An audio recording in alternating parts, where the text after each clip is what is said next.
repository and begin transferring waste from nuclear power plants by 1998. As we sit here today, it has been over 2 decades since the 1998 deadline, and over 50 years since the opening of this nation's first nuclear power plant. And the federal government has failed and continues to fail to find a solution to our country's nuclear waste problem. Without a permanent repository, there are now approximately 100 sites across at least 34 states currently storing high-level nuclear waste. Americans' exposure to these risks associated with having nuclear waste in our communities does not fall along any partisan or Democratic lines. Approximately 1 in every 3 Americans now live within 50 miles of nuclear waste. Nuclear reactors and spent nuclear fuel sites sit in congressional districts represented by both Democrats and Republicans, and the serious challenges that can affect communities across our country. One of these sites, the San Onofre Nuclear Generating Station, SONGS, is less than 20 miles from where we sit right now. So let's put that into context. After the Fukushima nuclear disaster in 2011, the Nuclear Regulatory Commission, NRC, recommended that Americans in Japan evacuate 50 miles away from that site. Currently, an estimated 8.4 million Americans live within the 50-mile radius of the SONGS plant that is 20 miles from here. That includes residents of Los Angeles, San Diego, Orange, Riverside, and San Bernardino counties. As a resident of Laguna Beach, my family and I live just 30 miles from the SONGS site. I hear the concerns of my constituents and those of Southern California. I, too, am concerned about the long-term risk associated with storing 3.6 million pounds of nuclear waste at SONGS. This nuclear waste is just about 100 feet from the shoreline, sits adjacent to one of the nation's busiest highways, and near to seismic fault lines. Since the promise fueled by the first wave of nuclear reactors in the 1950s, we have seen highly publicized meltdowns at 3 Mile Island and Chernobyl and waste management challenges around the globe. It is clear that nuclear power waste and waste are not without significant risk. Commercial nuclear power production in the United States has created over 160 million pounds of spent nuclear fuel, and an additional 28 million pounds of nuclear waste has been created by nuclear weapons production and other defense-related activities. And it is estimated that we will be adding another 120 million pounds in the next several decades. That will be a total of 280 million pounds of nuclear waste with no home and risking the homes and lives of over 100 million Americans. As chairman of this subcommittee, the protection of public health and safety are among my top priorities. I'm committed to focusing the federal government's attention on its obligation to protect the public from nuclear hazards and advocate for the environment and to work and hold appropriate agencies accountable. If we take steps now to fully recognize the magnitude of our country's nuclear waste problem, and if we reach across the aisle to develop bipartisan legislation, the United States can pursue workable solutions.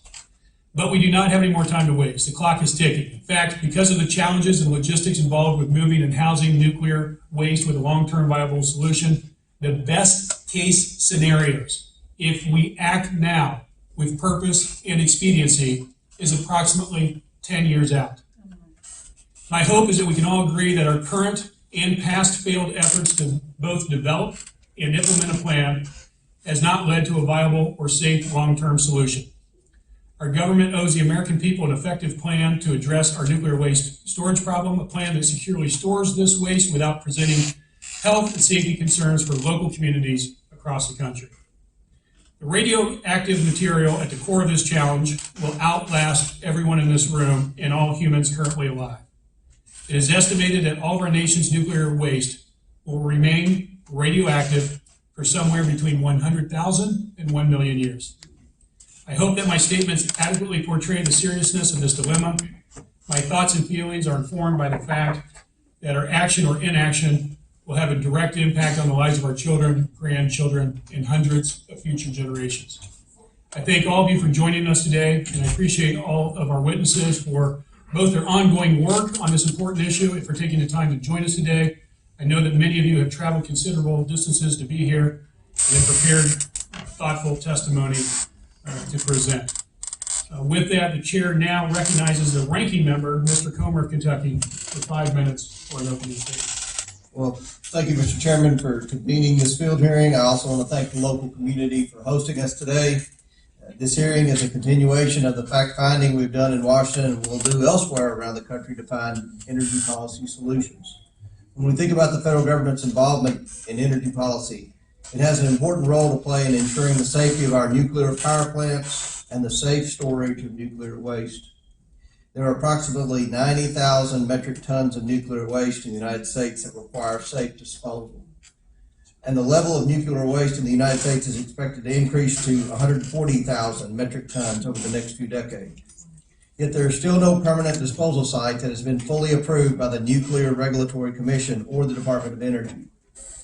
Anyone serious about tackling these challenges knows that to address the United States' capacity to responsibly manage and store nuclear waste, we must commit to fund the completion of the Nuclear Regulatory Commission's review of the Yucca Mountain licensing application. While it may be politically expedient to say otherwise, the reality is that Congress must take action to ensure that proper funding is distributed to the Nuclear Regulatory Commission and the Department of Energy so that the Yucca Mountain licensing application may be fully reviewed and completed. Let me be clear. Nuclear energy has an important role to play in our nation's energy needs. It emits zero carbon emissions and is incredibly efficient. But we must solve the problem of where to put nuclear waste. Yes. The nuclear waste at San Onofre has sat here for too long, and this community deserves resolution. I want to thank the witnesses appearing here today, including the former chairman of this committee, Darrell, who represented this area for 18 years. Despite no longer being a member of Congress, Mr. Issa clearly cares deeply about this issue, this community, and finding a resolution to the problem. I want to note that his testimony supports bipartisan solutions to this problem, and I'm optimistic that one of those solutions can make its way to the President's desk this Congress. I look forward to discussion today, and I yield back, Mr. Chairman. Thank you, Ranking Member Comer. At this time, I'd like to yield 5 minutes to Congressman Levin, and before I turn the microphone over to him, I want to applaud Congressman Levin for his unbelievable commitment to addressing this issue. As you know, Songs lies in the district he represents, and with his leadership, I'm confident we can hopefully get to a bipartisan solution. So, Mike, the floor is yours.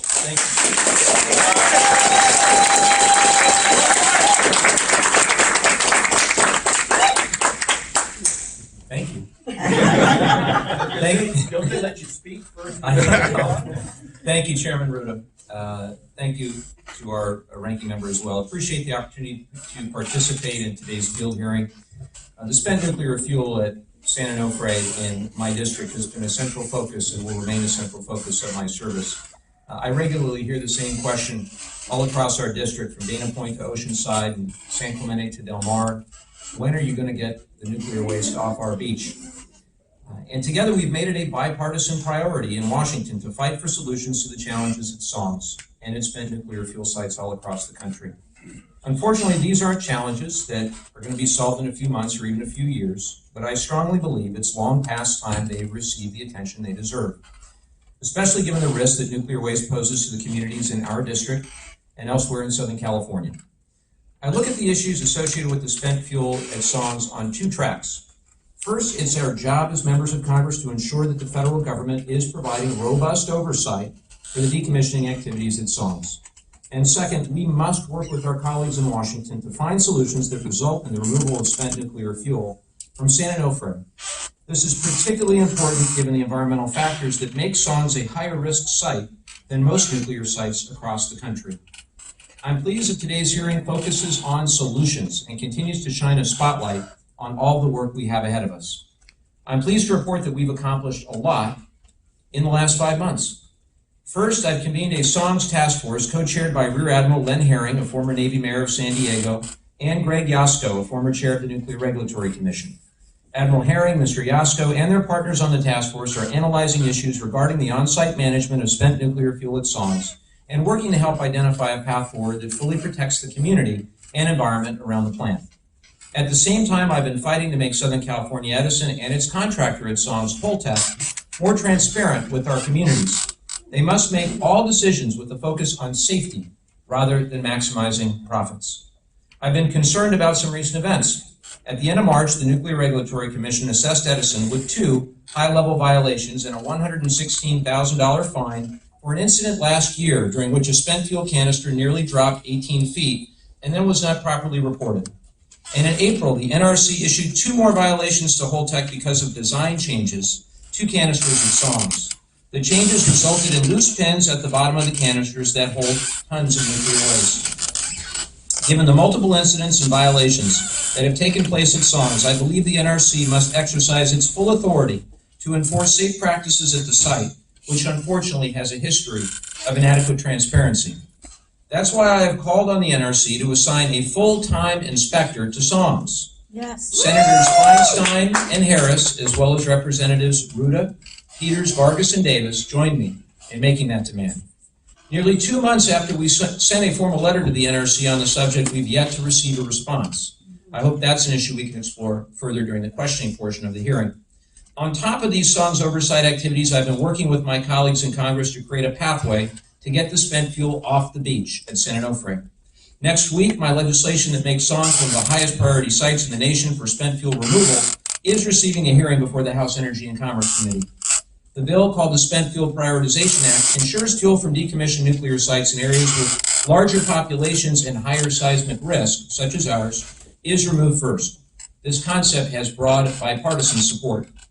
However, in order to prioritize removing the spent nuclear fuel off the beach at San Onofre, we must have somewhere to move it to.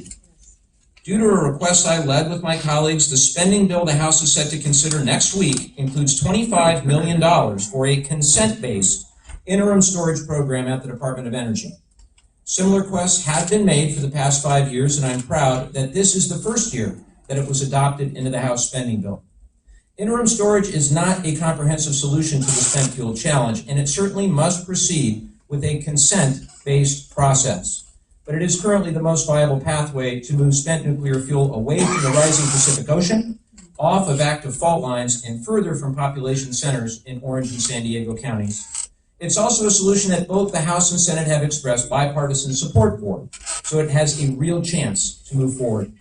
Spent fuel storage and disposal are complex and challenging issues. In fact, my own thinking has evolved as I've met with our military and civilian leadership and received a number of briefings on the safest option for our communities. With that in mind, I look forward to hearing from today's witnesses and receiving additional input from a variety of technical experts. I also want to take a moment to acknowledge my predecessor, who's here to testify. I appreciate his past efforts and his continued interest in this issue and believe it's an area where we can work together on a bipartisan basis for the benefit of those in our district and for all of Southern California. And with that, Mr. Chairman, I yield back. Thank you, Congressman Levin. For those in the audience, thank you for coming and thank you for your passion and commitment to helping us address a very important issue. But I would also respectfully ask that you not wave signs while you are here. This would be more consistent with the protocol of these committee meetings, both in DC and in the field. Now I would want to welcome our witnesses. Scott Morris, Region 4 Administrator with the U.S. Nuclear Regulatory Commission, Region 4. Tom Isaacs, former Lead Advisor, Blue Ribbon Commission on America's Nuclear Future. Daniel T. Stetson, Vice Chairman, Songs Community Engagement Panel. Don Hancock, Nuclear Waste Program Director, Southwest Research and Information Center. Darrell, Issa, former Member of Congress. Please stand and raise your right hands, and I will begin swearing you in. Do you swear or affirm that the testimony you are about to give is the whole truth and nothing but the truth, so help you God? Let the record show that the witness is affirmed in the affirmative. Answered in the affirmative. Thank you. Please be seated. I will note that the microphones tend to be a little bit sensitive, so please make sure they are close to you and you speak directly into them. Without objection, your written statement will be made a part of the record. With that, Mr. Issa, you are now recognized to give a 5-minute oral presentation of your testimony. Okay, I guess it's always hot. Thank you, Mr. Chairman, Ranking Member, and my successor, Mr. Levin.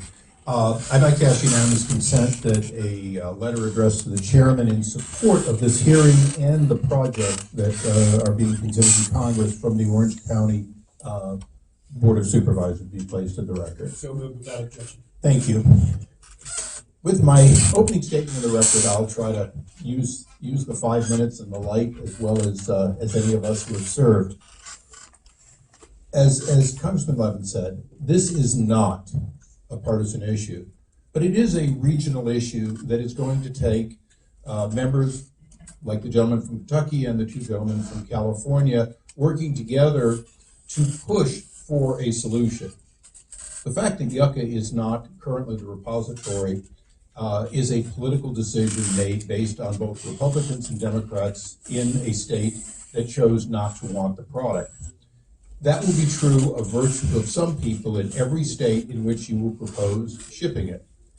When I came to Congress 19 years ago, one of the first things I became aware of is we didn't have a low-level repository because people decided that they couldn't find a place in California, so we were shipping basically nuclear waste, much of it from cancer treatments and the like,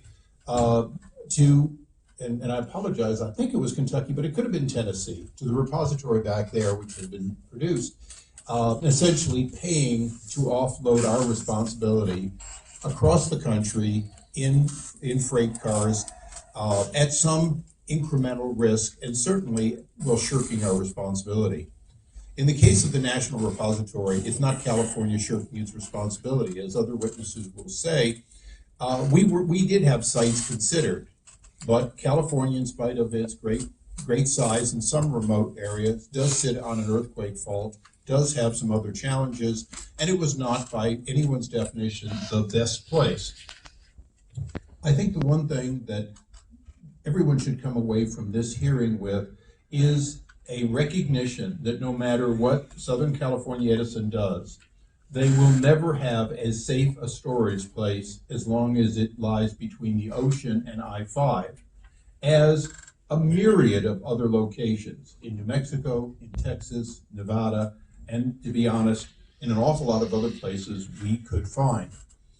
Some decade ago, I went to Area 51, as it sometimes gets called, or the Nevada test site. This is not Yucca.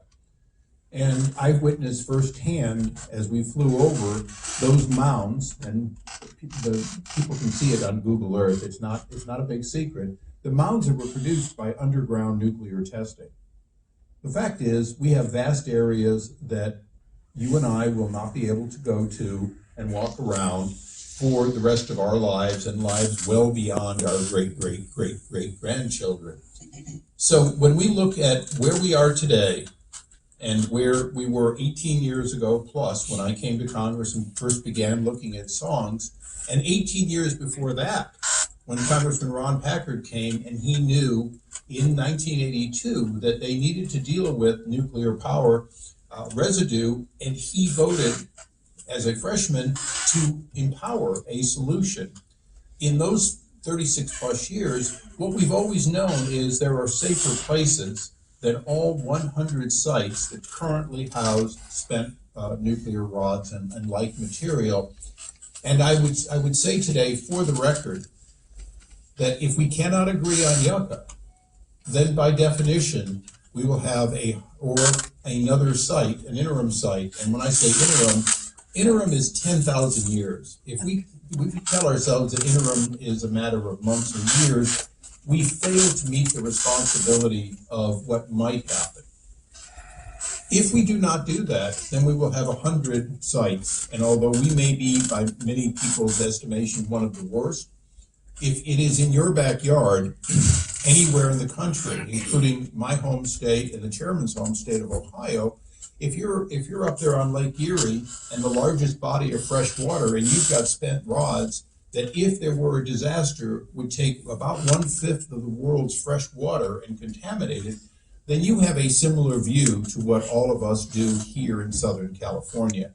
And I think it's particularly positive that we have a chairman who knows both the Great Lakes dilemma with its nuclear plants and Californians. So I want to thank you for inviting me here. I want to make sure that we understand here today that what we have to do is get Congress to move. It is not a question of Republican or Democrat. It is a question of a will to move after and I took it down 21 years after the deadline set by my predecessor in 1982. I yield back. Thank you, Mr. Issa. At this time, I yield 5 minutes to Mr. Hancock for opening statement.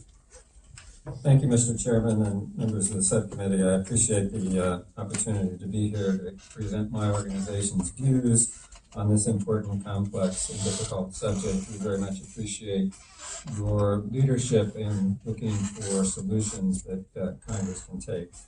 My name is Don Hancock. I'm with Southwest Research and Information Center, which is a private nonprofit organization incorporated in New Mexico.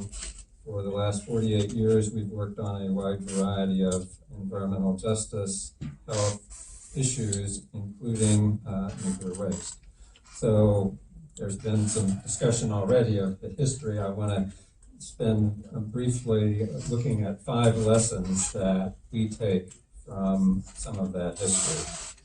First, commercial spent fuel has always been generated without the essential, scientifically sound, publicly accepted program for safe disposal of large amounts of very radioactive, very long-lived nuclear waste.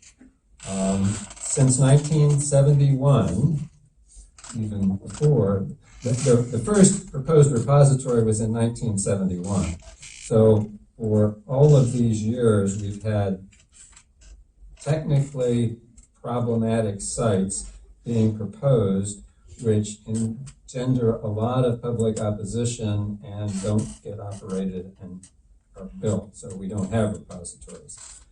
Secondly, there's not consensus about health and safety standards, including whether commercial spent fuel is safe where it is. If it is safe where it is, why move it? If it's not safe where it is, how can it be safe to transport through many other communities to someplace else? Thirdly, in our federal system, storage and disposal facilities require consent. No state has volunteered for spent fuel repository or monitored retrievable storage sites, even though they've been proposed, as we just described, for decades. Further, many states have specifically not consented to hosting such facilities. Nevada has made very clear that its technical and legal opposition to Yucca Mountain will prevent that site from ever receiving spent fuel. Congress should formally repeal the selection of Yucca Mountain as a repository site. Fourth, without a repository program, spent fuel will continue to stay at or near reactor sites for decades, including at closed reactors, unless the nuclear industry is willing to volunteer its own reactor storage sites. Thus, improved storage measures are needed to better protect public health and the environment, which is what my organization and hundreds of other nonprofit organizations have been advocating for many years. I've attached to my testimony principles for safeguarding nuclear waste at reactors, which represent those principles.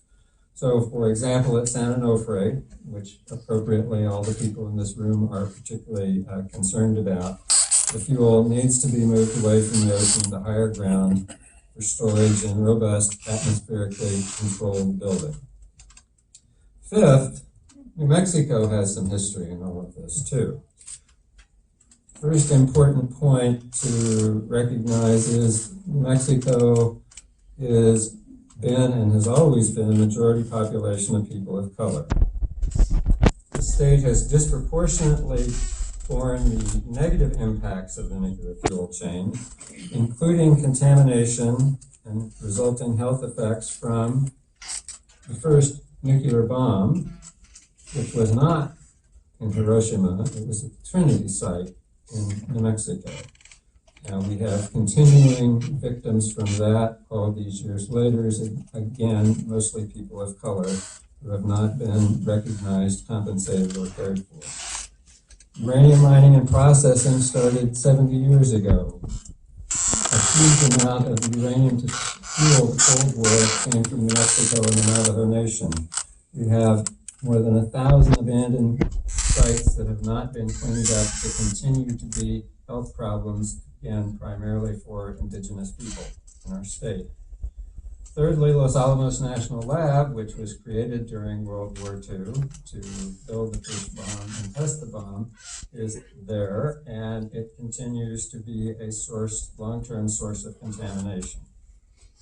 Fourth, New Mexico also has the nation's only operating geologic repository, the Waste Isolation Pilot Plant, which is for defense, transuranic, or plutonium-contaminated waste. New Mexico, however, has never had commercial spent fuel. No reactors, no commercial fuel. That doesn't mean it hasn't been discussed. When it's been proposed, we've said no. We've been promised no. The Land Withdrawal Act federal law says no, but yet there are still proposals, one in the 90s from the Mescalero Apaches, which we said no to, and a current one from Holtec International, which we're also saying no to. But there are ways forward. But continuing targeting New Mexico is not scientifically sound, is not publicly accepted, and is an environmental injustice. Thank you. Thank you. Mr. Stetson, now you have 5 minutes to use your opening statement. Good morning, Mr. Chairman and members of the subcommittee. Can you hear me? Yes, thank you. Thank you for the opportunity to appear and testify at today's meeting. My name is Dan Stetson, and I serve as Vice Chairman of the Community Engagement Panel, or CEP, for the San Onofre Nuclear Generating Station, or SONGS for short. I was invited here today to serve as a representative of the SONGS CEP. The CEP was formed in early 2014 after the retirement of SONGS in 2013. The purpose of the CEP is to serve as a bridge and conduit between SCE and the local community. The 18 members of the CEP represent a range of stakeholders, from environmental NGOs and Native American tribes to business and organized labor. More than half are local elected officials, from Oceanside to Dana Point, sworn to represent the best interests of their constituents. All of us are volunteers to provide input to SCE on agenda topics and public engagement. We hold quarterly meetings and periodic workshops. All are open to the public for transparency. Meetings are webcast live and video recordings are posted online. We provide at least 1 full hour at every meeting for public input. Over the past 5 years, the CEP has addressed a wide range of issues that are important to the local community, but I've learned that they really boil down to 2. The first one is safely managing the spent fuel that's on site, and number 2, safely removing the spent fuel from the site.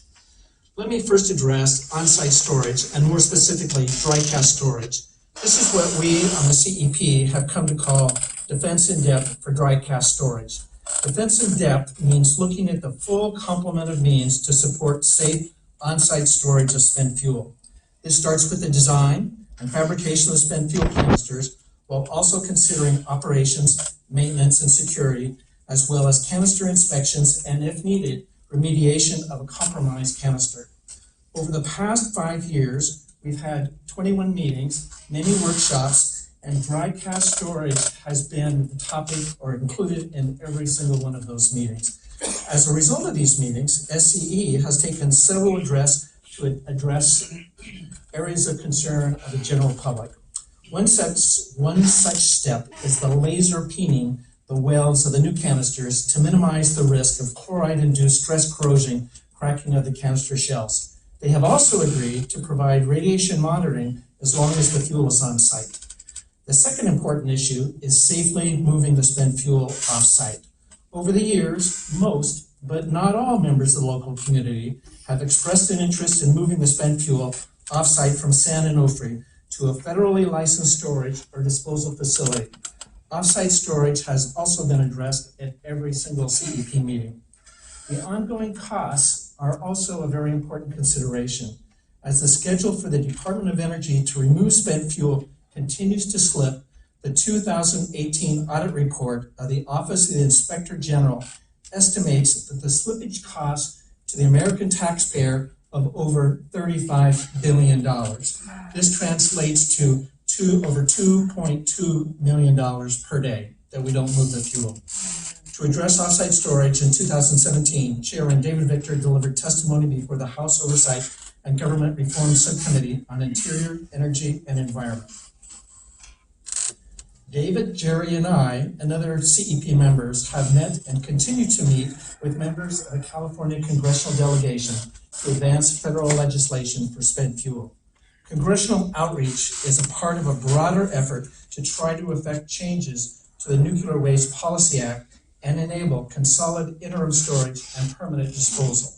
I sincerely appreciate the request by Representatives Rouda, Levin, and others for $25 million in the Energy and Water Appropriations Bill to help fund CIS transportation and infrastructure. On behalf of the Songs Community Engagement Panel, let me close by thanking you for making this a top priority of your administrations. We look forward to congressional action to safely remove the spent fuel from San Onofre. With the passage of the Nuclear Waste Policy Act of 1982, Congress made a solemn promise to the American people. To date, that promise remains unfulfilled. We are counting on you to keep this promise and solve this seemingly impractical problem once and for all. Thank you. Thank you, Mr. Stetson. Now I recognize you, Mr. Isaacs, for 5 minutes for your opening statement. Thank you very much. Thank you for the opportunity to testify, and I'm pleased that you and other members of Congress are focusing on this important issue. In 2010, the administration halted the extensive yet controversial work on Yucca Mountain, calling the program unworkable. The Secretary of Energy was directed by the President to establish a Blue Ribbon Commission, or BRC. The BRC was co-chaired by General Brent Scowcroft, a Republican and National Security Advisor to 2 U.S. presidents, and Congressman Lee Hamilton, a Democrat, and 17-term member of the U.S. House of Representatives and Vice Chair of the 9/11 Commission.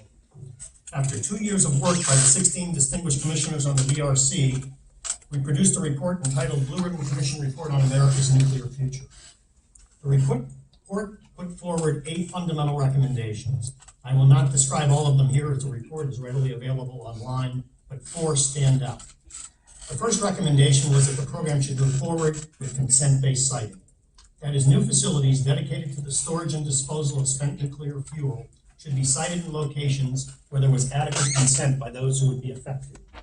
The second recommendation was that the program be moved from the Department of Energy and established as a standalone organization focused solely on this challenge.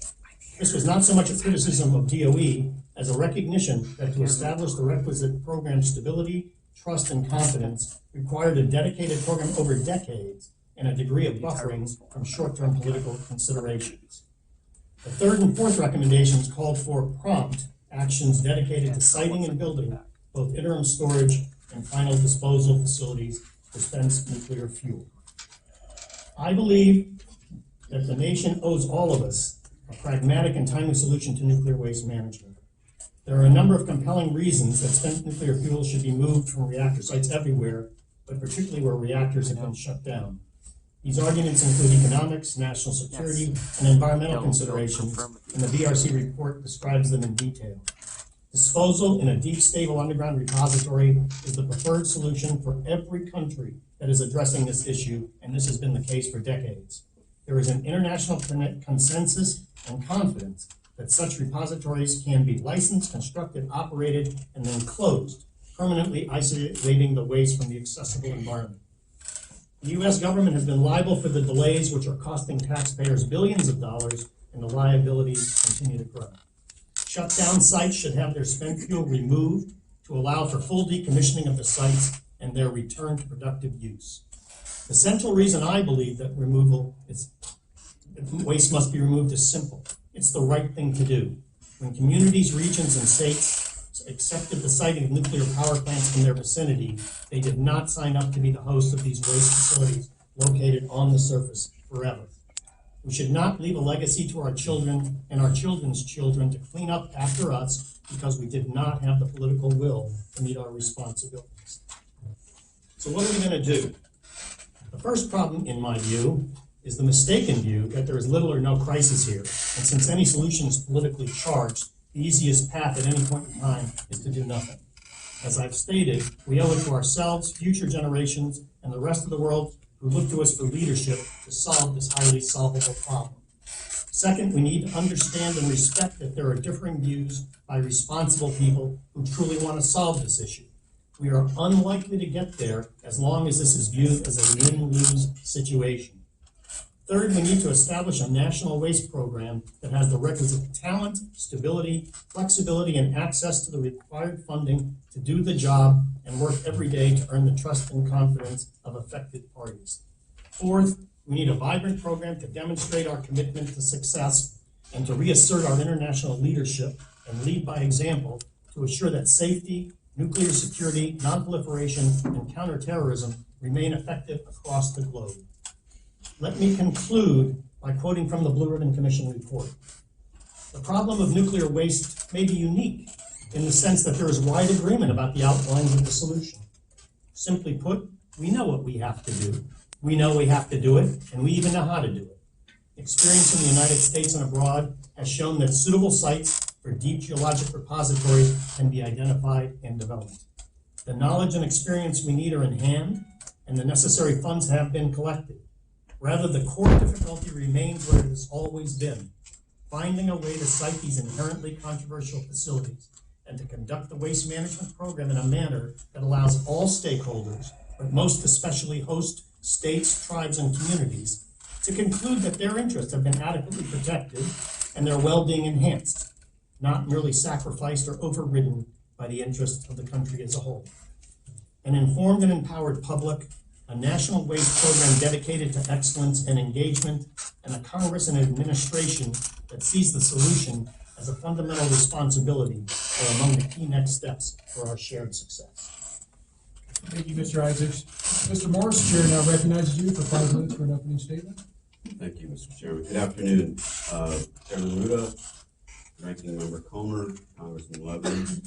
My name is Scott Morris, and I am the administrator for the U.S. Nuclear Regulatory Commission's Region 4 office based in Arlington, Texas. I am a 26-year veteran of the agency and a retired U.S. Navy nuclear submarine officer. I appreciate the opportunity to testify before you today to discuss the NRC's role and responsibilities associated with the oversight of high-level radioactive waste. I will also provide the status on licensing a permanent deep geologic repository and an overview of the NRC's reviews associated with 2 proposed interim spent fuel storage facilities. Finally, I will describe the NRC's oversight of the handling and storage of high-level radioactive waste at the nation's current and former commercial power reactor sites. The NRC was designated by statute as an independent regulator for overseeing the design, construction, operation, and eventual closure of a geologic repository for the permanent disposal of high-level radioactive waste at Yucca Mountain, Nevada. In 2008, the NRC received a license application from the U.S. Department of Energy, which is responsible for siting, constructing, and operating the repository. The NRC completed its safety evaluation report for the application in January of 2015 and supplement the DOE's final environmental impact statement in 2016. With 2 exceptions related to land and water use, the NRC staff concluded in its safety evaluation report that DOE's application met all applicable requirements for issuance of the construction authorization. However, the final decision on whether to authorize construction cannot be made until an adjudicatory hearing is completed and the Commission completes its review of contested and uncontested issues. The adjudicatory hearing associated with the application was suspended in 2011. Over the past 3 years, the NRC has received 2 applications for consolidated interim storage facilities.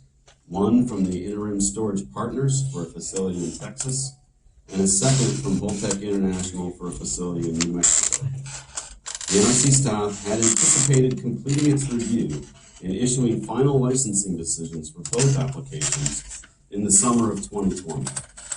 However, that schedule for both applications is expected to change based on the completeness and the timeliness of answers to staff questions on the application and whether or not evidentiary hearings will be held.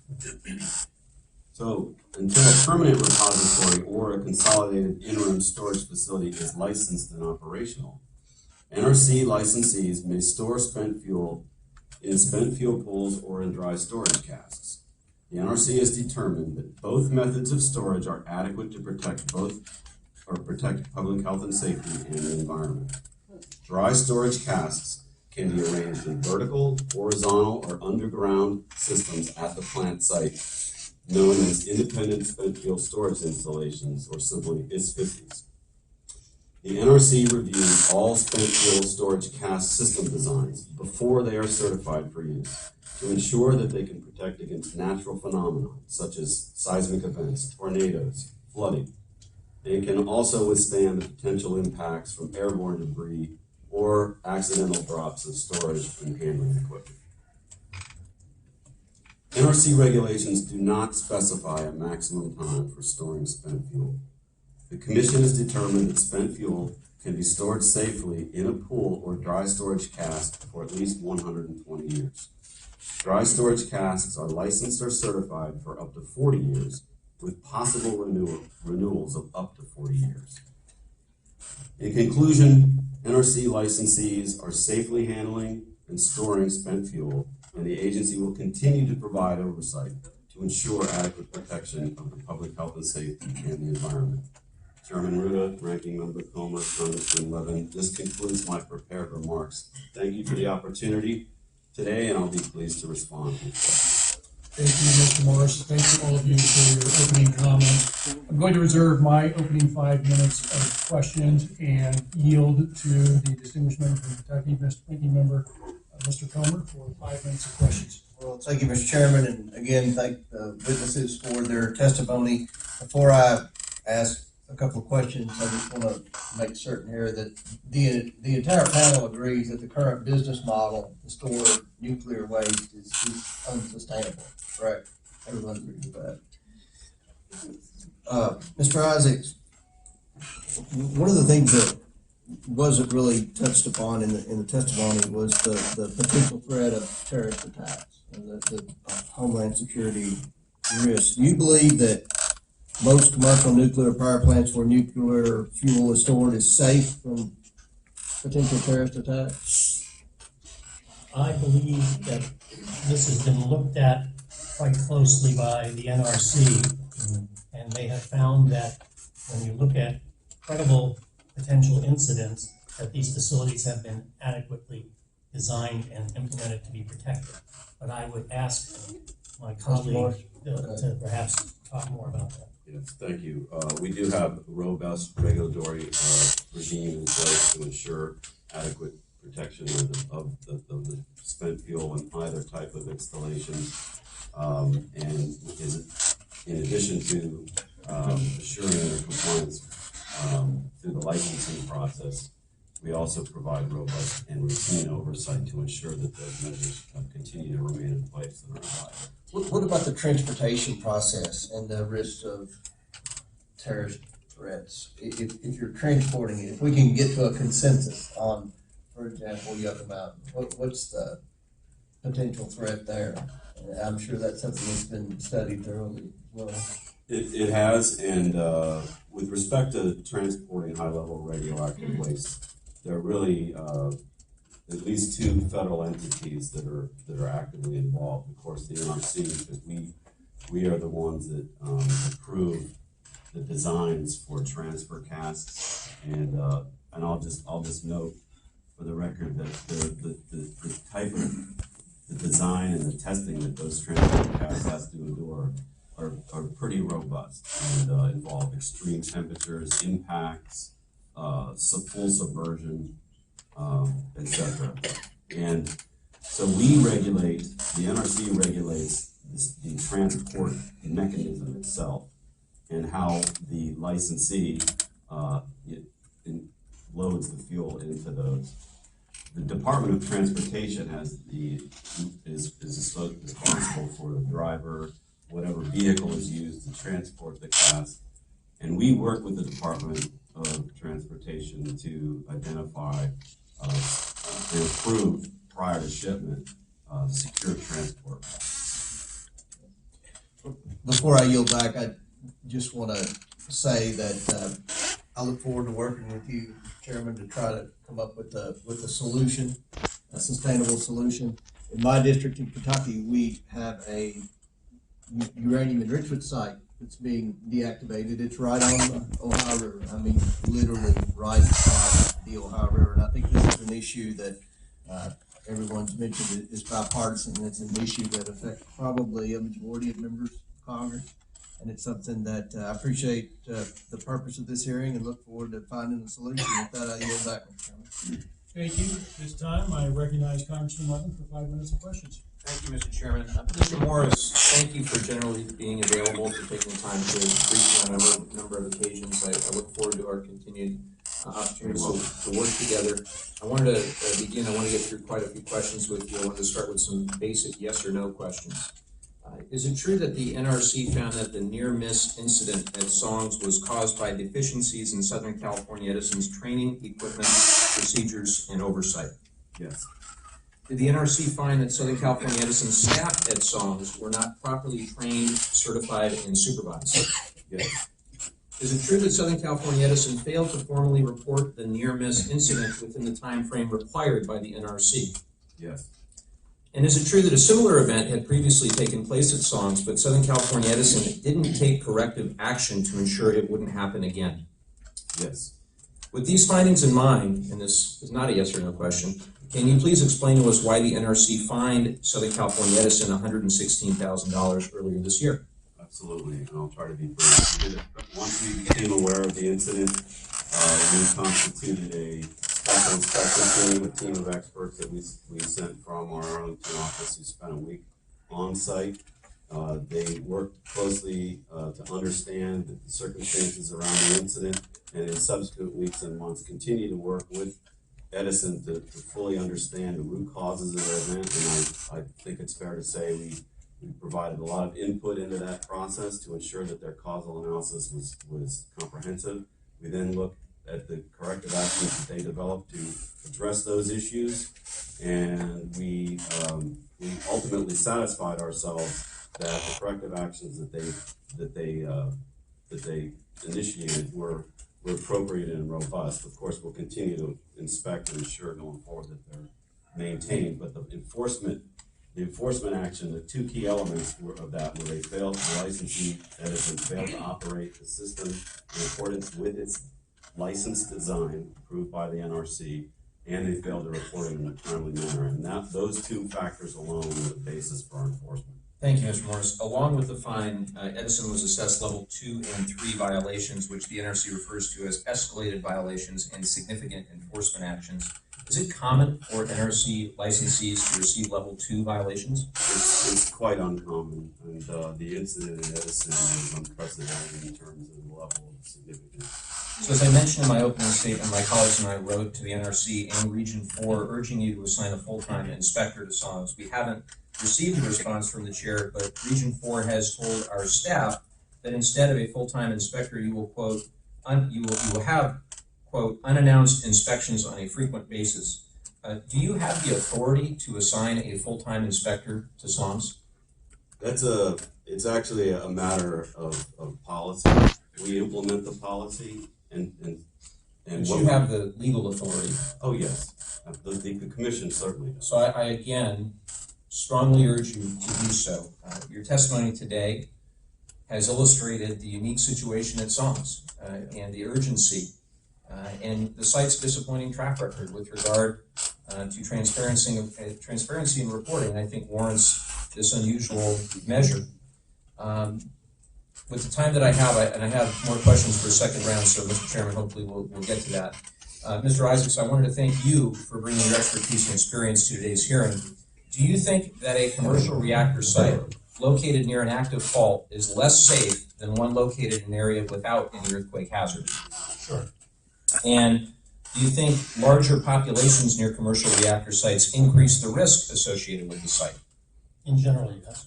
So the Blue Ribbon Commission report that you referred to discussed a new approach to prioritizing the transfer of spent fuel from reactor sites and said prioritization policy, and I quote, should be driven first by safety and risk considerations. The Blue Ribbon Commission also found that there are significant cost savings associated with accepting spent fuel from decommissioned sites first.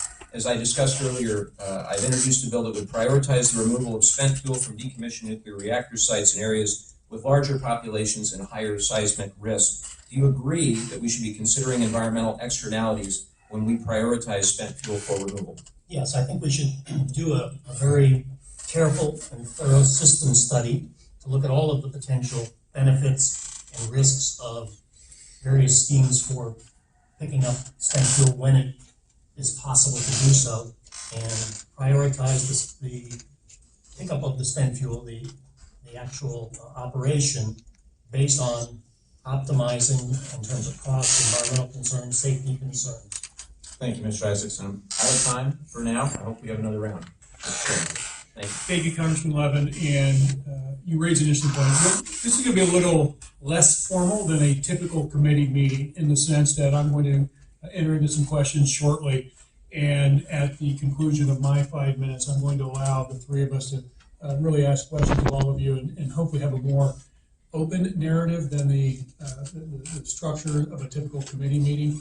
And I'm also hopeful at the end that we might have, if there's any important final comments any of you would like to get out before we break up, that would be welcome comments. And we will also have some questions that I have received from people around the country who want to ask questions. So there'll be a few questions there as well. One housekeeping, I would like to recognize that Supervisor Bartlett and Mayor Jennings from Laguna Niguel, and current council member and former Mayor Tony Eisman from Laguna Beach are here. We appreciate having their support and presence here as well.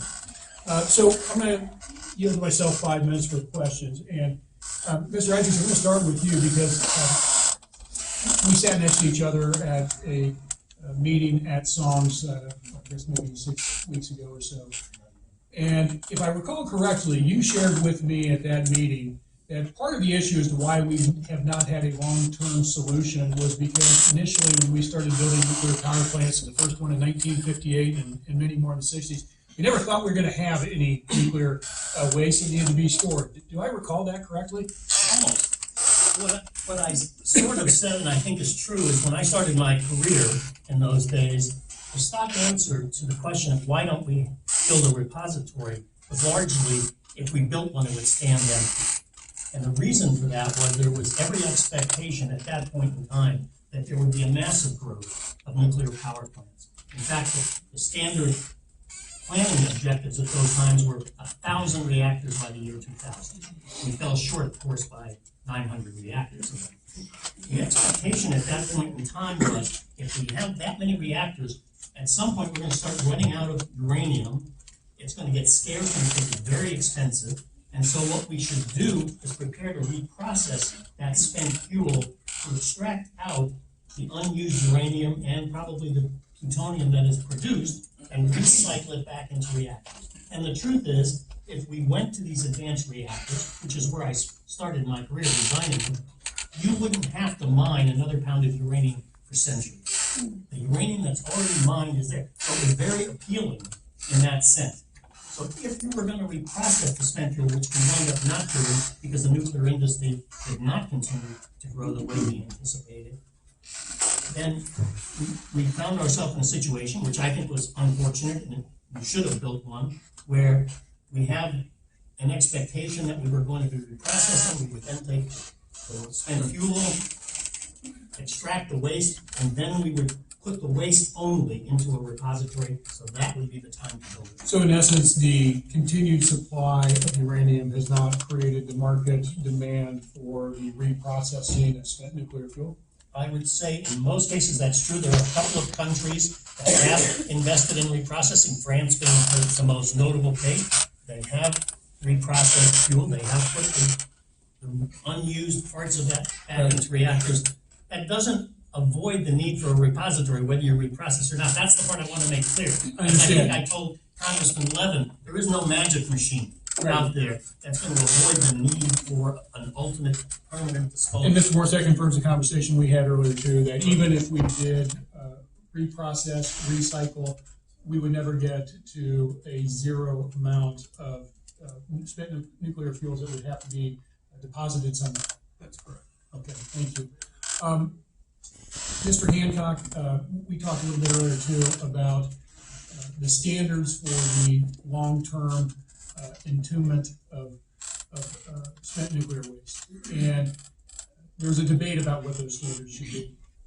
But my guess is that the standards are within a window as to what the experts believe they should be. And I guess my question is, couldn't we as a country right now be identifying multiple sites in the United States that are within the parameters of the potential standards being set forth by various experts, and begin a market-based process to determine multiple sites rather than putting all of our efforts into one egg in the basket, which was Yucca Mountain? Well, as I said, I think Yucca Mountain should be stopped, and I think that's frankly a crucial first step. Because to have this program that you're talking about, the standards and looking at multiple sites, that hopefully is also going to have a consent basis to it and have multiple sites, people need to be confident that Congress means what it says about consent. Nevada has said no, will continue to say no. You can't say you're doing a consent program and having the first repository in a non-consenting state. So assumed consent is there by the appropriate jurisdictions, and the geologic conditions are favorable to the agreed upon standards, and that the economics are also agreeable to the local municipality as well as the state municipality. Does it make sense with a market-based approach to have multiple sites? Yes, there have to be multiple sites technically, as well as from whatever market incentives that you put in. Because people have to understand that this is a shared responsibility. But simultaneously with identifying sites that work, and I'm going to turn to you now, Mr. Stetson, is making sure that we have the appropriate transportation system in effect to be able to move the waste, and maybe there are others that want to weigh in on this as well. But that is certainly one of the issues that goes along with where we house it, how do we get it there? I do know the United States Department of Defense is transferring spent nuclear fuel on a daily basis around the country. Am I correct? Maybe not a daily basis, but on a regular basis. So this isn't something that we have no experience doing. We have experience transporting spent nuclear fuels, but is it unique with the reactors spent fuel? Does it require additional logistics, additional safety concerns? Please elaborate on that, if you will. Actually, I think Mr. Morris or Mr. Isaac would be better prepared than I would be to answer those questions. Thank you. The transportation issue obviously is a key issue, and the casks or the transport casks are that we have licensed and certified are extremely robust. I mentioned that they have to endure pretty violent tests in succession, I might add, of a violent impact, excessive heat for extended periods of time, and then full submersion in sequence. So these are extremely robust transfer casks. The issue of the safe transport of the cask itself, so the fuel, and by the way, the fuel itself, as such, the fuel inside the transfer cask will remain safe under those circumstances. The transport vehicle itself is something that the Department of Transportation is actively pursuing and would be better prepared. But the third leg of the stool is the transportation route that's used to ensure that it is not only a safe route, but it's secure as well. And one other question before I reopen it up to my colleagues here to ask some questions. And I'm going to use Songs as an example. So Songs, somehow the existing dry storage was breached by terrorist attack from the outside, terrorist attack from somebody on the inside, potential earthquake that could cause a spill, a significant spill. What would be the protocol at that point as far as addressing the spill and addressing the 8.1 million people living within 50 miles? I guess I'll start.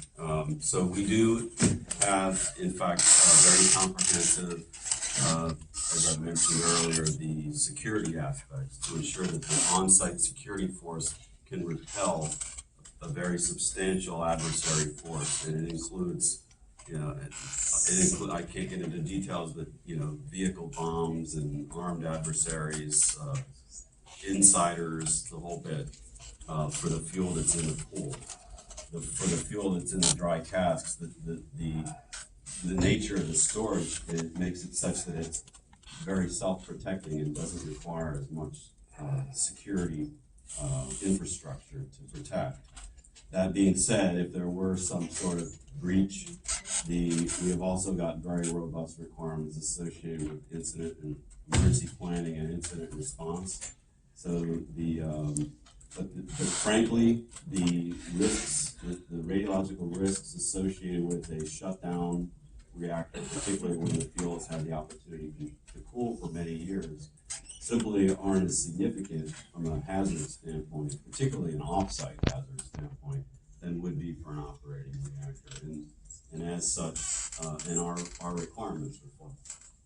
But just to push a little bit further, if there was a breach and there was a spill, what would the protocol be? Well, the NRC, initially the licensee would report the incident. They are obligated to report that incident within 15 minutes to the state and local authorities. They're obligated to report that to us and the federal government within an hour.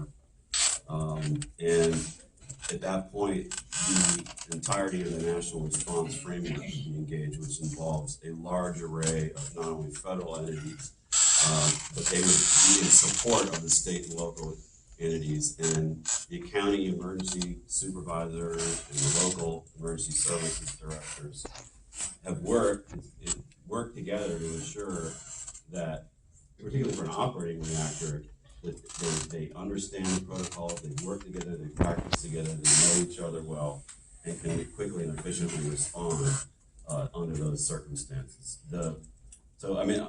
On a shutdown decommissioned reactor, the plan changes slightly. The offsite emergency planning licensees can ask for an exemption for that, which we have typically granted, simply because the radiological hazard is not as significant as it once was in the operating reactor.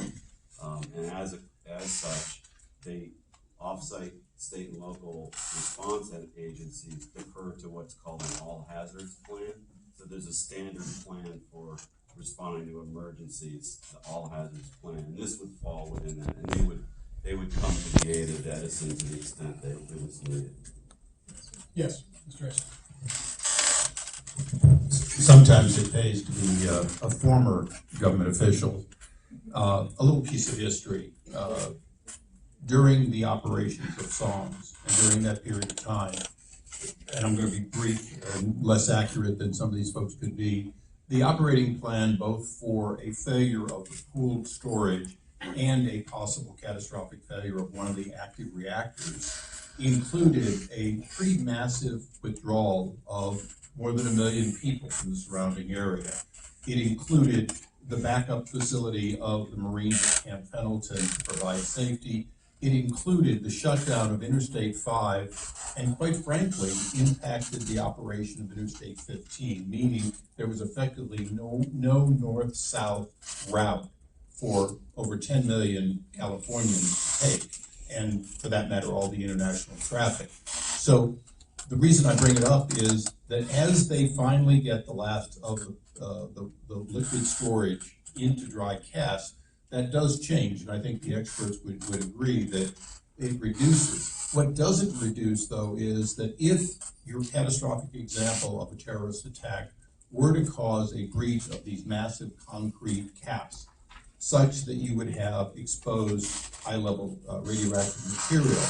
If, for example, those casts were sitting, and I'm going to use the example that the two Californians brought up because it's a good one, if it was sitting right at the corner of Fort Irwin, 29 Palms, and Andrews and so on, or Edwards, I'm sorry, if we were sitting out in the California desert, 70 miles from the nearest town, then the answer would be that you would have to bring people in hazmat suits and do the repair.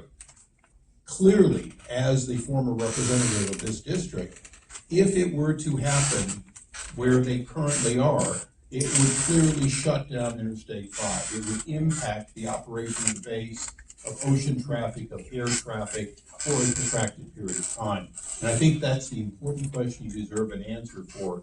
As long as these are there, as remote as the possibility is, your example of a deliberate attack leading to a breach is dramatically different if it's here versus the desert even of California.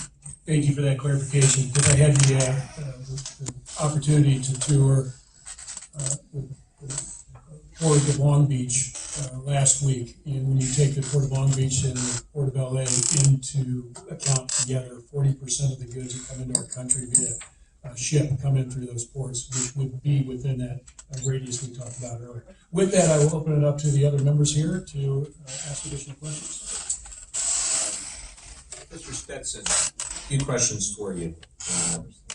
On May 15th, the Orange County Register published an article entitled "Moving Nuclear Waste to San Onofre Sparks War of Words Between Contractor and Community Panel." And you're the vice chair of that panel. Mr. Victor, Dr. Victor's not here, so I'm going to direct these to you. The article describes a letter that you and Community Engagement Panel leadership sent to Southern California Edison that outlines concerns with Holtec's management of canister downloading of songs, as well as its corporate governance. Holtec responded to you by describing your letter as, quote, "irresponsible claptrap," end quote. Chair Rouda, I ask unanimous consent that the Community Engagement Panel letter to Southern California Edison and Holtec's letter to the Community Engagement Panel in response are included in the hearing record. Mr. Stetson, can you please describe for us the concerns that you and Dr. Victor and others on the CEP have with Holtec, the company's governance, and its actions of songs? Certainly. As you know, there were 4 instances during the transfer of spent fuel that came to our attention. Number 1 were the shims. Number 2 was the incident in August. There was also some concern about a seismic restraint and also some scratches. And we felt that Holtec, while addressing them afterwards, that those should have been found, those events should never have happened. And so we, on the basis of those events, wrote the letter to Southern California Edison, pointing them out that we thought that there should be some additional concerns and oversight with reference to what Holtec was doing. Southern California responded, and also, of course, there was the NRC investigation over all of those things. So we felt that the intent of the letter met our concerns, and the response from Southern California Edison was appropriate for what happened. And how about Holtec's letter to Dr. Victor? What was your response to that, or your reaction to that? Well, I have to say that we are a little surprised by the letter itself. We can understand their concerns, but we felt that it was appropriate primarily to address it, since Southern California Edison is the one that is the primary party involved. Really, our efforts should be directed with Southern California Edison, and we should not get back and forth in any sort of a duel with Holtec. Well, I hope that members of the public have had the opportunity to read the letter from Holtec to my friend David Victor, who is a volunteer chair of the Community Engagement Panel and a professor at UC San Diego with whom I work on a number of issues. I hope you had a chance to read this letter because I find it concerning, particularly from a company that is not just responsible for the canisters at San Onofre, but also for roughly half of our nation's spent nuclear fuel across the country. In fact, they're one of the 2 applicants for a consolidated interim storage site in New Mexico. So I think this is something everyone needs to realize. Mr. Morris, last week the NRC announced that it had given Edison permission to resume loading canisters at songs. We had a meeting subsequent to that, and the NRC has since told the public and Congress that it could take Edison multiple weeks before it is physically prepared to resume loading, and that Edison will tell you, the NRC, before it does so. My question for you is very simple, another yes or no. Will you commit to informing Orange County and San Diego area members of Congress, like me and Chair Rouda and others in the San Diego delegation and the Orange County delegation, immediately after Edison informs you of their intent to resume loading? Absolutely. Thank you. Mr. Isaacs, in your testimony, you mentioned a number of countries, Finland, Sweden, France, Canada, all of whom have national nuclear waste programs that are making progress. When we met recently, you also discussed a term that I hadn't heard, but that I was definitely impressed by, adaptive phased management. which I understand is a long-term spent fuel management strategy in Canada, one that you pointed to as a gold standard. Could you describe adaptive phase management and how we should apply it to San Onofre? Sure. So adaptive phase management, I might, if it's all right, take a step back and say that the Canadian program was run technically very, very well early on. When I was in the government, we used to collaborate with them. And then the program was stopped by an independent panel who said that from a scientific and technical point of view, the program was very well run. From what they called a social license point of view, it was not. And so the program was taken away. Canada passed a new law in 2002 and created a new organization called the Nuclear Waste Management Organization to take responsibility for that. They came up with a dual approach to how to approach this issue. Canada has a lot of spent nuclear fuel. They have a scientific and technical method, which is very similar to what we want to do, which is to ultimately dispose of it in a deep geological repository, and a management approach. So science and management. The management approach is called adaptive phase management. What that says is you keep your eye on the ultimate goal. The ultimate goal is safe, permanent isolation of this waste from an accessible environment. But we know that these programs take very, very long time, generations to implement, even if you're on schedule, generations. So every once in a while, as you reach a certain point, it makes sense to sort of pause and ask yourself, I know what my goal is, but are there things that have happened in the intervening time that might make it prudent to revisit certain aspects of the program? Maybe science and technology has advanced. Maybe politics have changed. Maybe the value system in the country has changed or in the region has changed. And ask yourself, am I still making the prudent decisions going forward, or can I improve? One of the aspects of effective management is continuous improvement. You shouldn't rest on what you have. You should always ask yourself, can I do better? That's in essence what adaptive phase management is.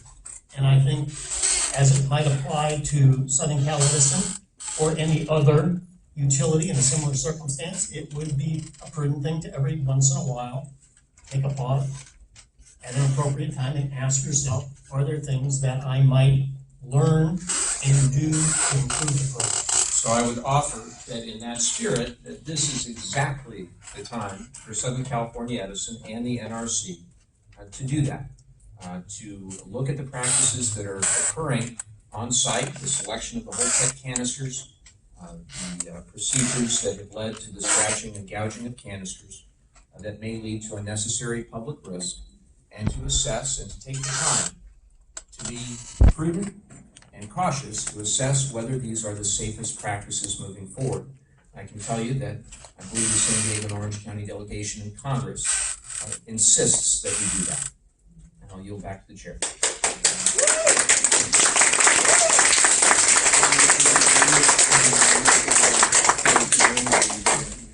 I'm going to start with Mr. Isaacs, but again, anybody can jump in if you have additional input. But I do want to dig in deeper on market-based solutions.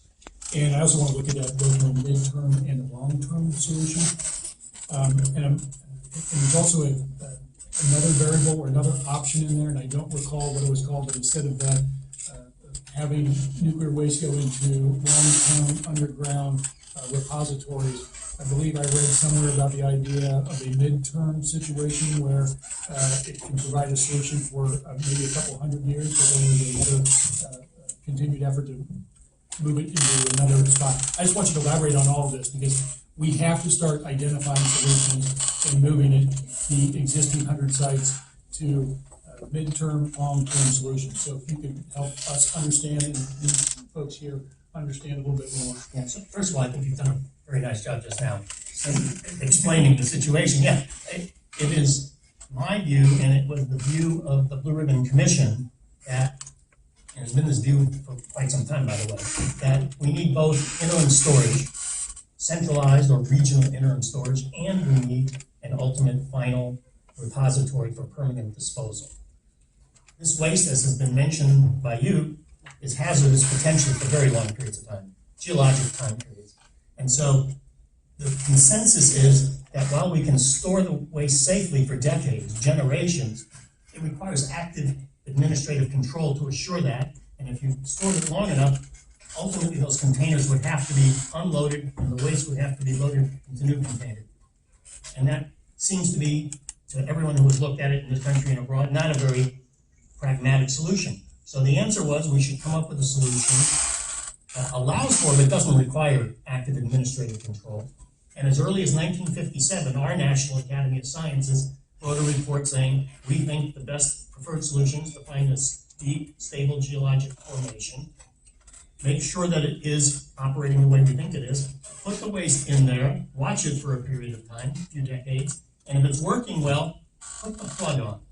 And now you can watch it, monitor it if you want, but you don't have to worry about 1,000 years, 10,000, 100,000 years of safety. The geology and the engineering that you do in there should do the job.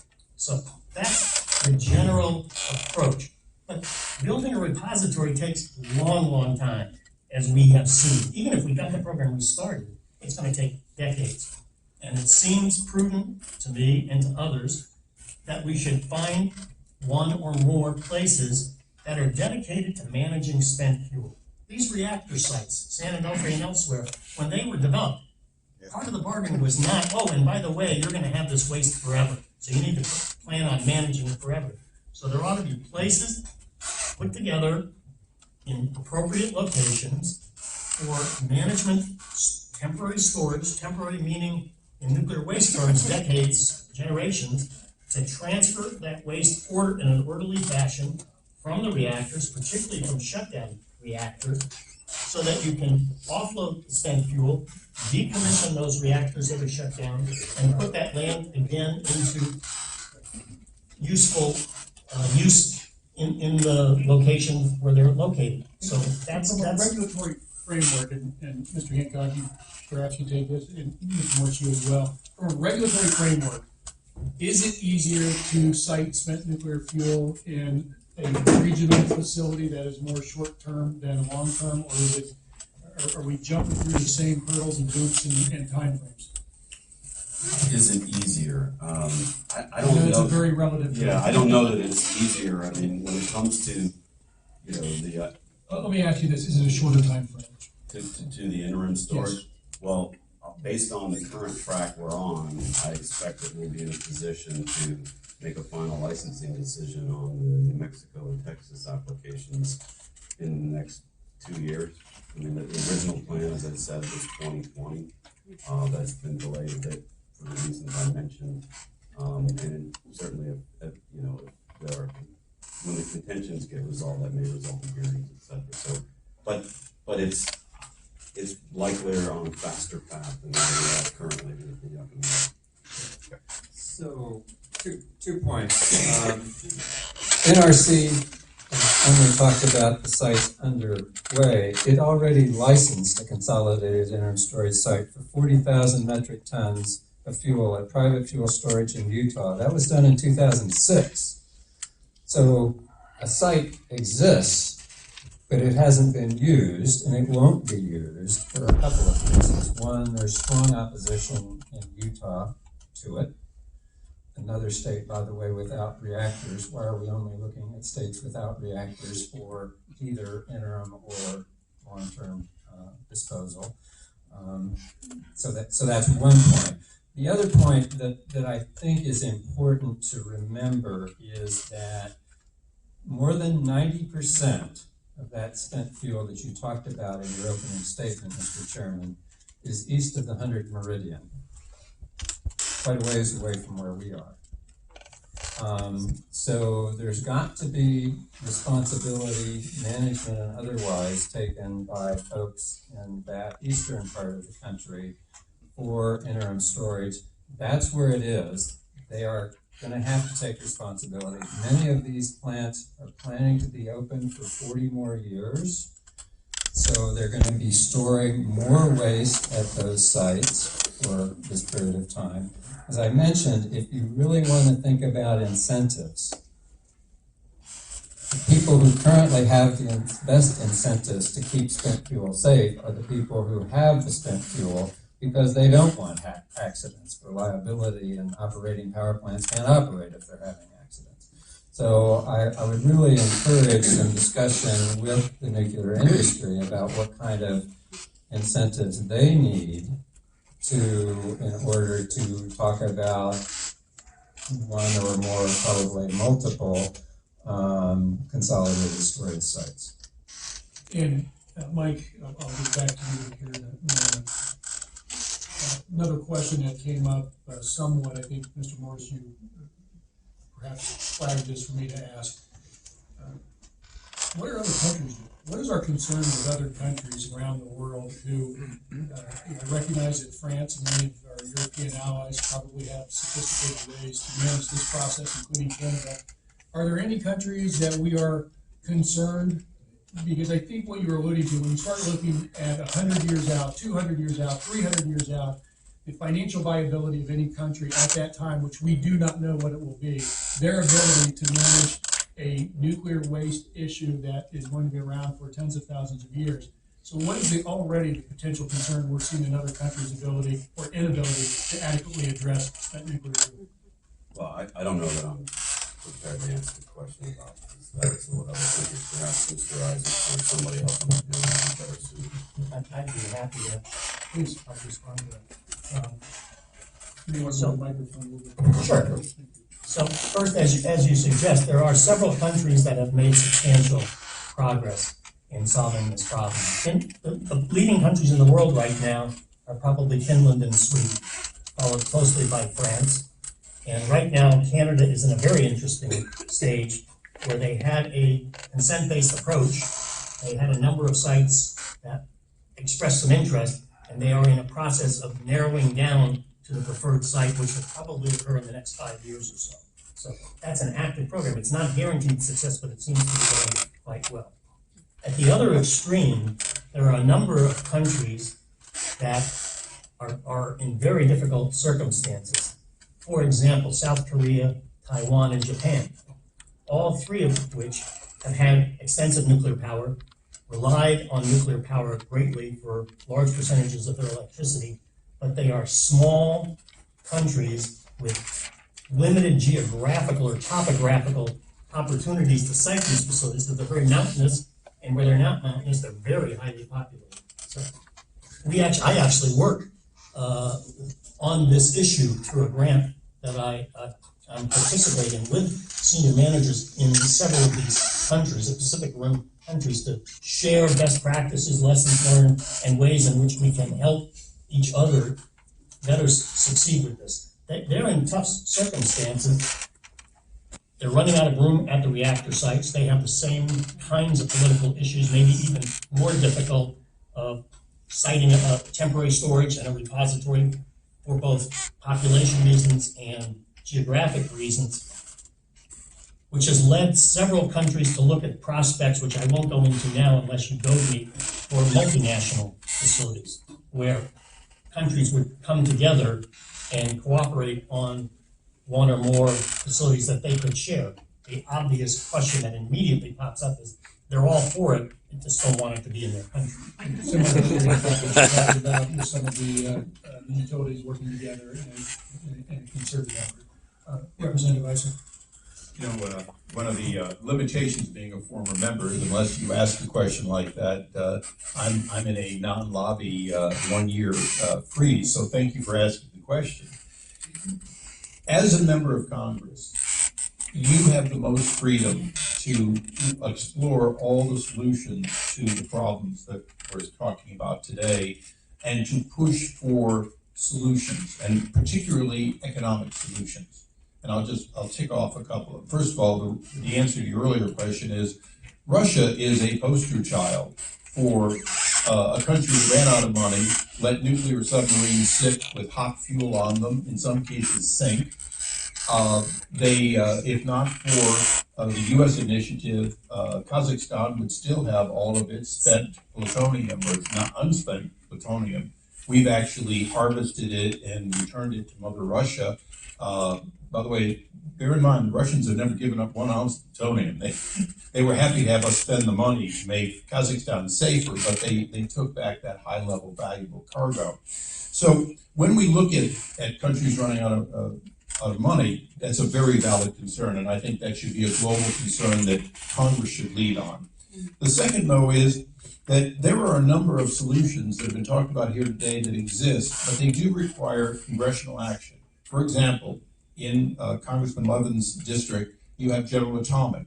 They have been a leader on a number of solutions, including the ability to actually turn plutonium into energy in the reprocessing area, additionally, in some other creative areas. Those solutions would require Congress to empower DOE to go further than just the studies. And in some cases, it might be what the late Mark McCormick, a business fellow you probably looked at his books over the years, said.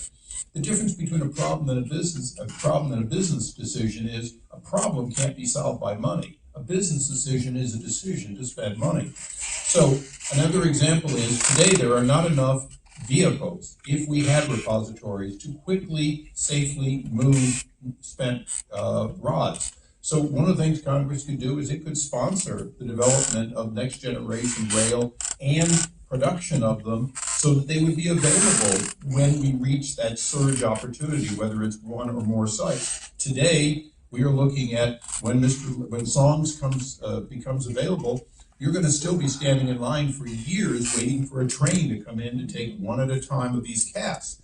That could be something that you could do today. So reprocessing, obviously the next generation reactors that could actually do that. The last one is the one we've been talking around. If in fact the gentleman from New Mexico is correct, and over their dead and bleeding body will they ever accept, if in fact that's true, then Congress could look and say each state or region must develop a regional solution. We did this in low-level radiation, radioactive material, and it worked somewhat well. And I mentioned in my opening statement it didn't work as well for California, but we bought our way out of our limitations. When I mentioned the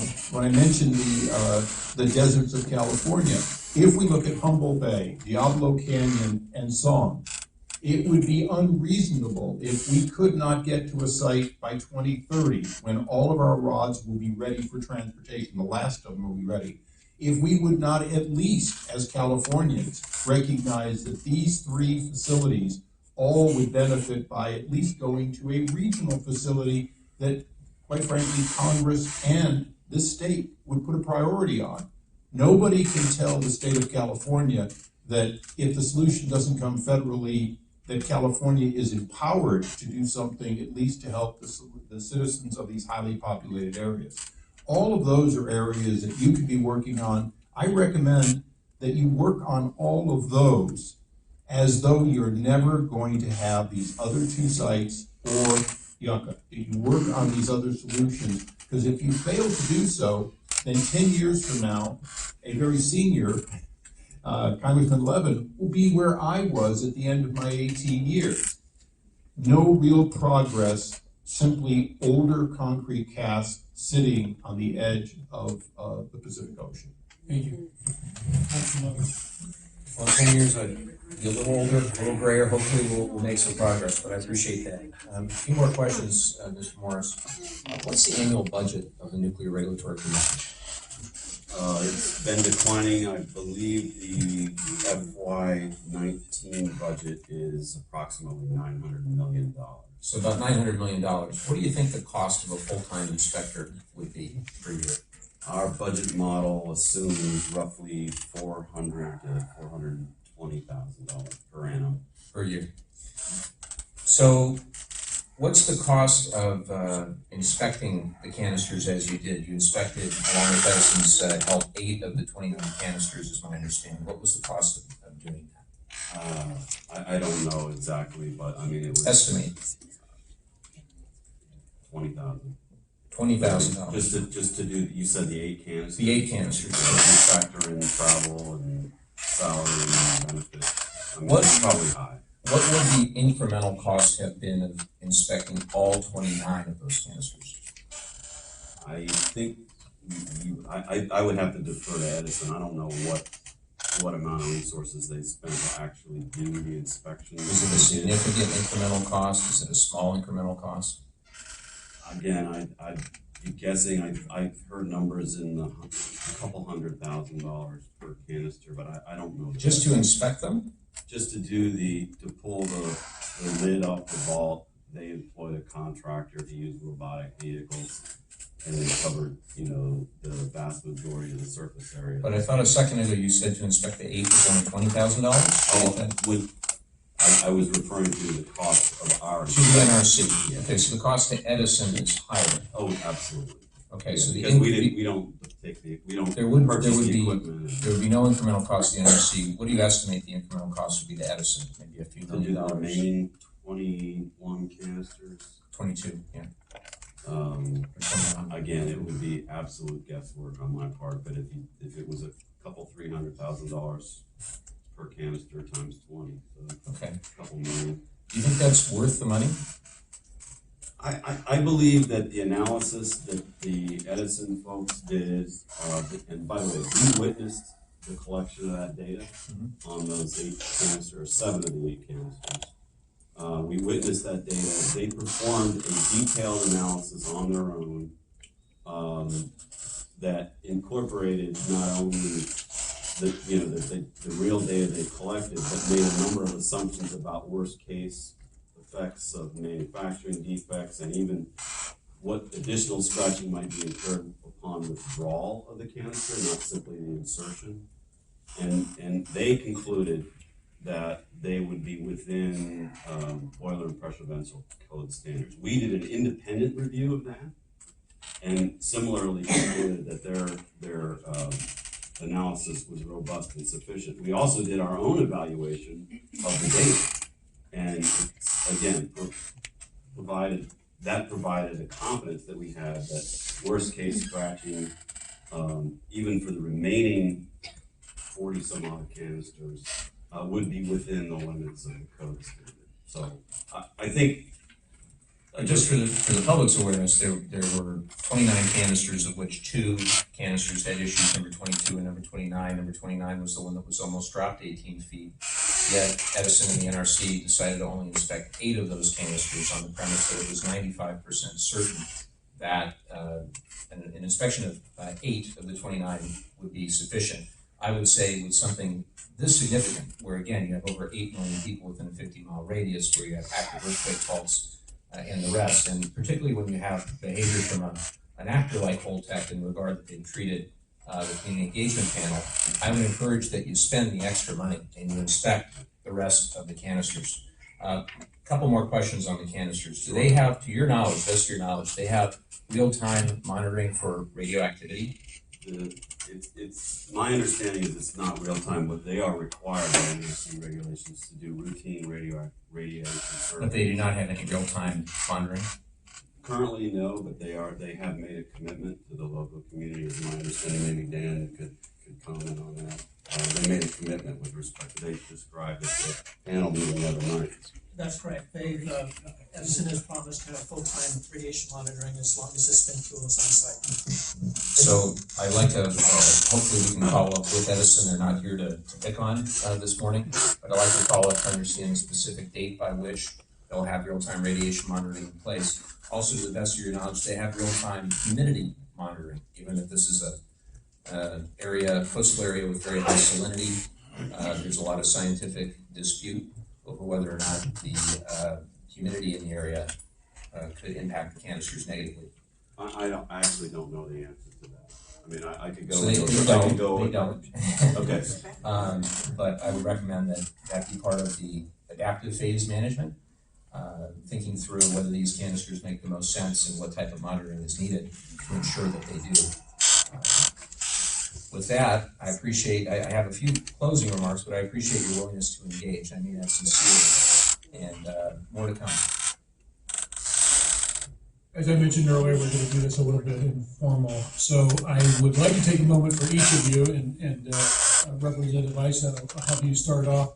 If there's anything we did not ask or that you wished we had asked, or something that you feel has to be said, really appreciate your comments and everything. I thought they were very helpful. But if there's anything else you'd like to add, now is your chance. Well, I think that the most important thing that members of Congress have to do is to recognize, and I'm going to use a few terms, but I'll just use one that everyone knows. There will always be NIMBYs.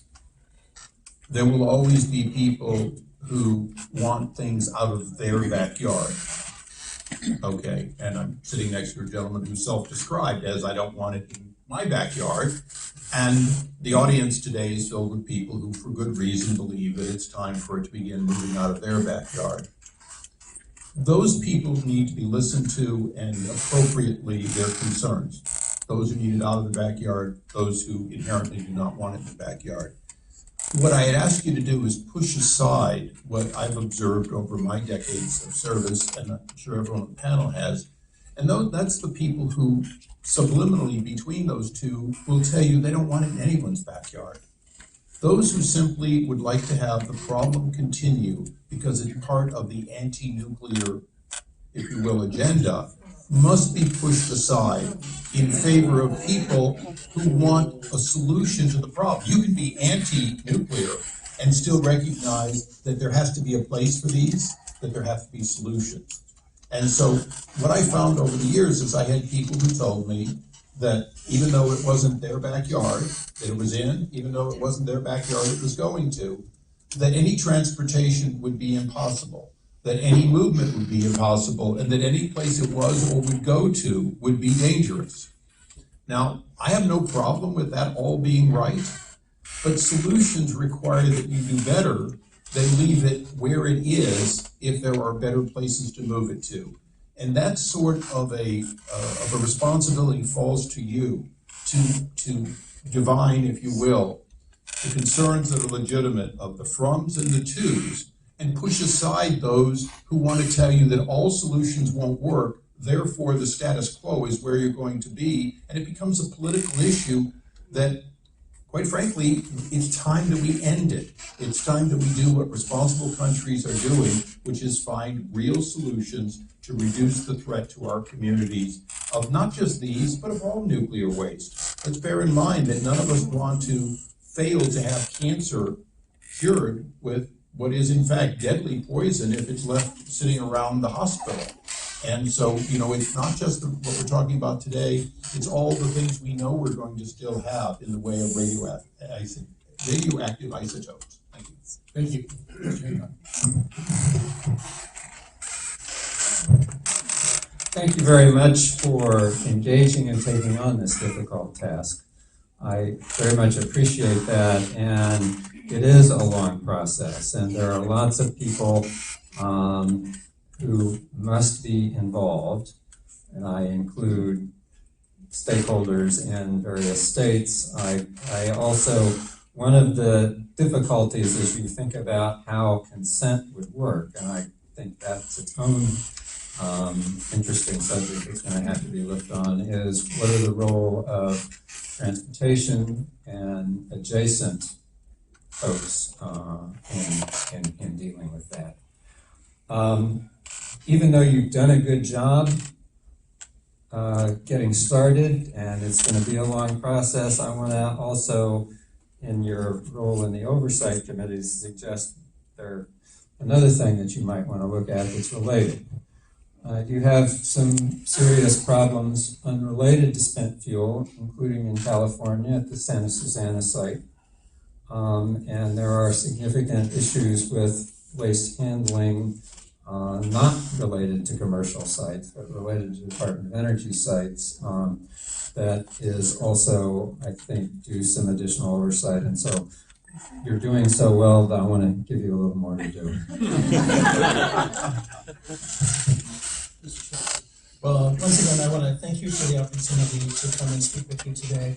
And I really want to end with something that I learned from my colleague here, Mr. Isaacs, and that what we're really looking forward to on behalf of the community is trust. We really want to trust you. We really want to trust everyone involved in the process.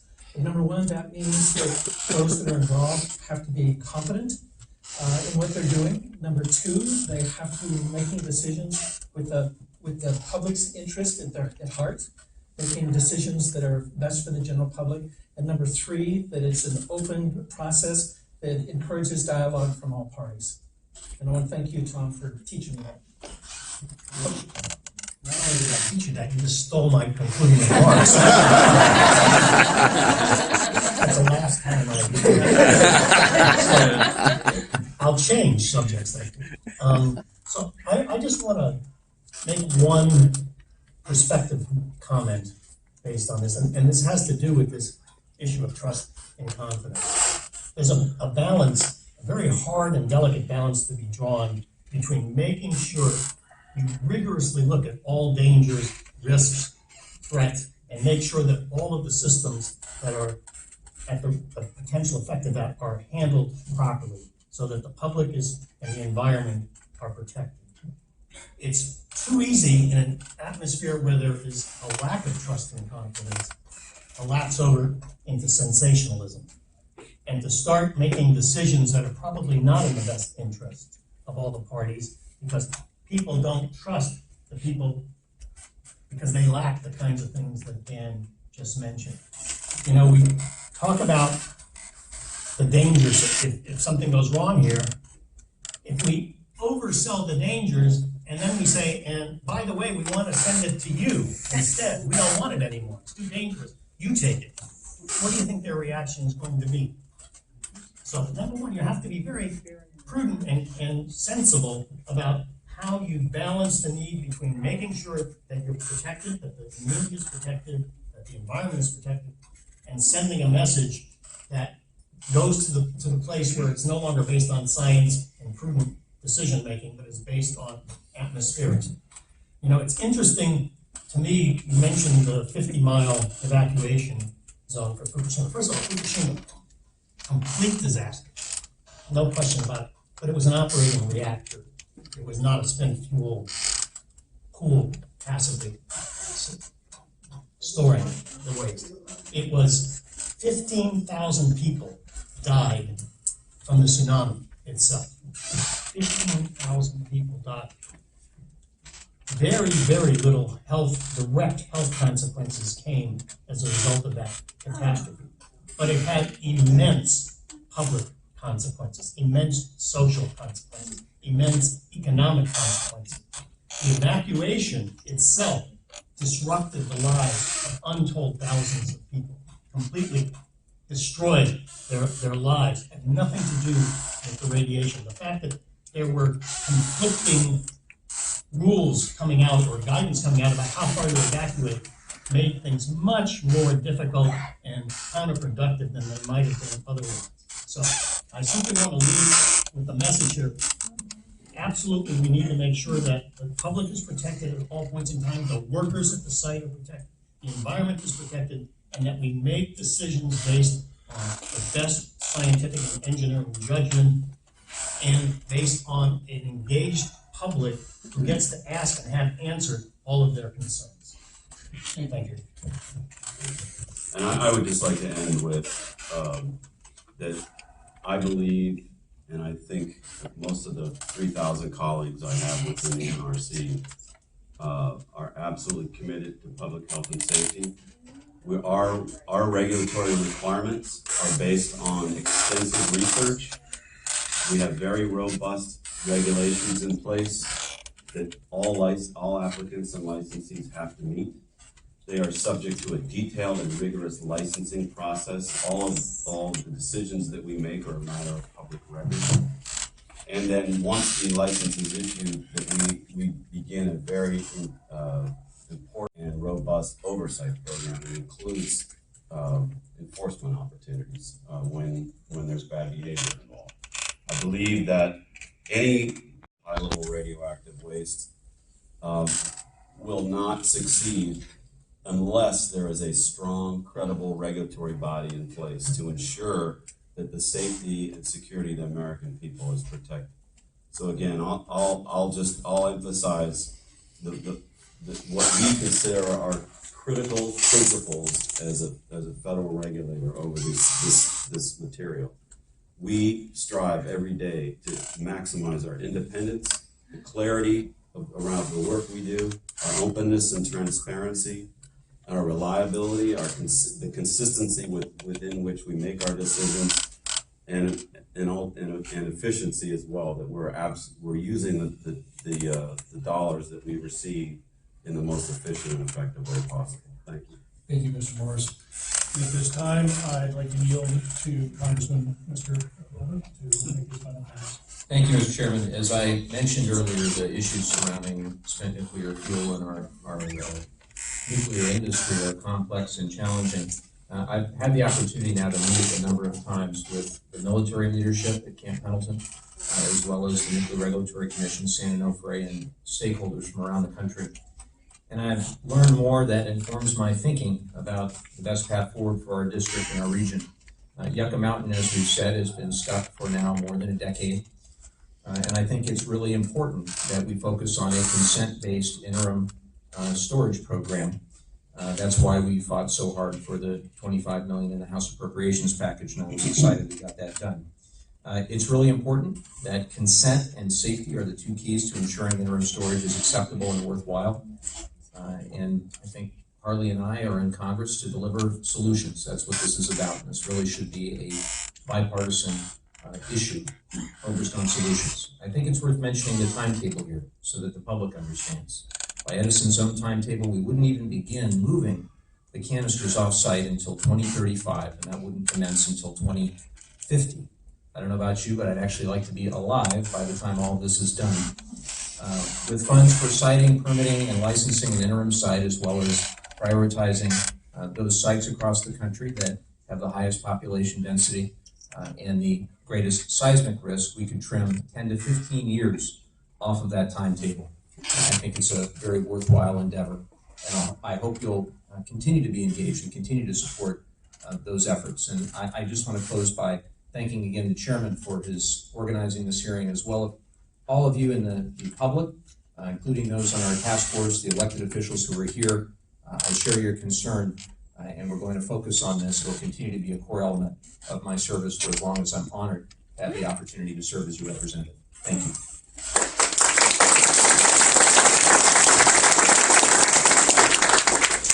Thank you, Congressman Levin, and thank you, witnesses, for participating today. Thank you, public members, for coming to this hearing, this incredibly important hearing.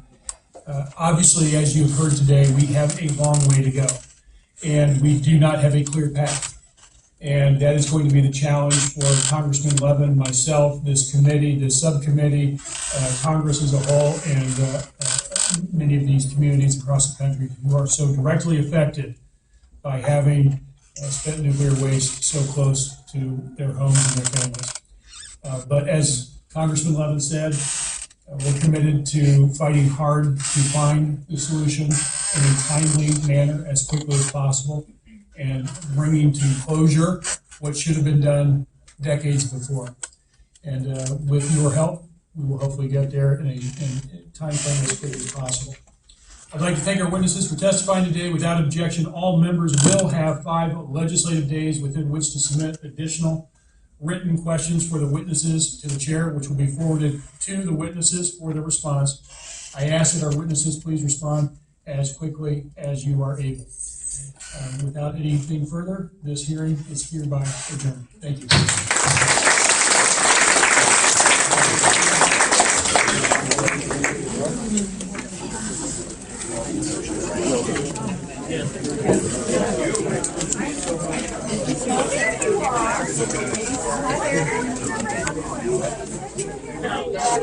You guys.